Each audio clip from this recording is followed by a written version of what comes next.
2 minute पढ़े Instagram चलाने लगे, फिर 2 मिनट पढ़े नेटफ्लिक्स चलाने लगे, फिर जरा से 2 मिनट क्या हुए गेम खेलने लग गए, फिर 2 मिनट पढ़े और व्हाट्सएप के मैसेज चेक करने लगे। अगर आपका भी पढ़ने का तरीका यही है ना, तो माफ़ कीजिए दोस्तों, ऐसी पढ़ाई आपको कहीं भी नहीं लेके जाने वाली।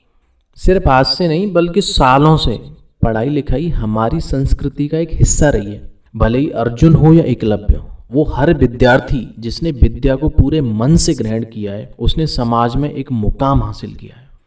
ये विद्या, ये शिक्षा ही तो है जो हमें जानवर से इंसान बनाती है। चलने का, बात करने का, उठने का, बैठने का सलीका हमें शिक्षा से ही आता है।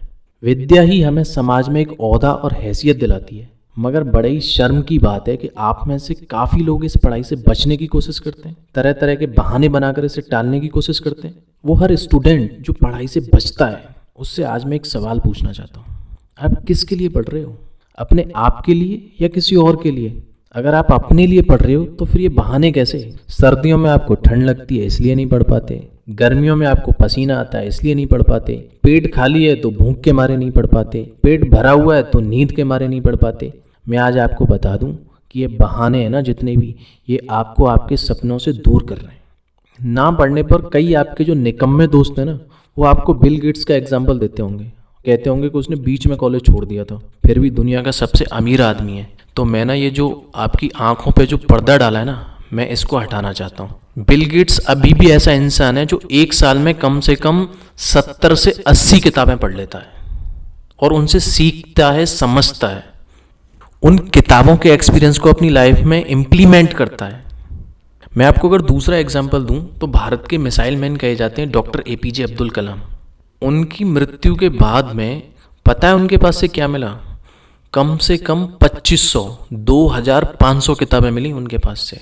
जितने भी बड़े लोग हैं, जितने भी सक्सेसफुल लोग हैं, वो ज्ञान को प्राप्त करना कभी नहीं छोड़ते।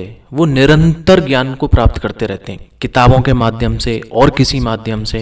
अगर ये जानने के बाद भी अगर आप बहाना बनाते हो तो बिल्कुल बनाइए, लेकिन उससे पहले एक बार अपनी माता जी को जरूर ये बता दें कि आपके लिए जो सपने बना रखे थे उन्होंने, उन्हें वो भूल जाएं, क्योंकि उन्हें पूरा करने की काबिलियत नहीं है आप में, इसलिए आप पढ़ाई से जी चुराते हो। अपने पिताजी से आप ज़रूर ये कह दें कि जो आपसे उन्होंने उम्मीदें बांध रखी थी उन्हें तोड़ दें, क्योंकि उन उम्मीदों पर खरा उतरने की आपकी औकात नहीं है। अरे पढ़ने वाला तो स्ट्रीट लाइट के नीचे बैठकर पढ़ लेता है, दिन भर मेहनत करके रात को जाग जाग कर पढ़ लेता है। तो आपका मन पढ़ने से क्यों रोक रहा है?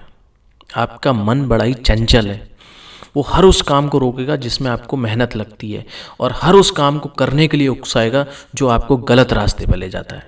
इसलिए अपने मन की नहीं बल्कि अपने दिमाग की सुनो, अपने दिल की सुनो, क्योंकि जिसके दिमाग ने उसके मन पे विजय पा ली, उसने पूरी दुनिया के सामने अपनी सफलता का झंडा लहराया है।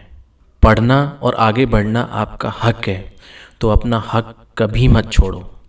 आज की रातें कल के उज्जवल सवेरे के लिए मेहनत करके गुजार दो और अपने माँ बाप का नाम दुनिया में रोशन करने के लिए पढ़ो।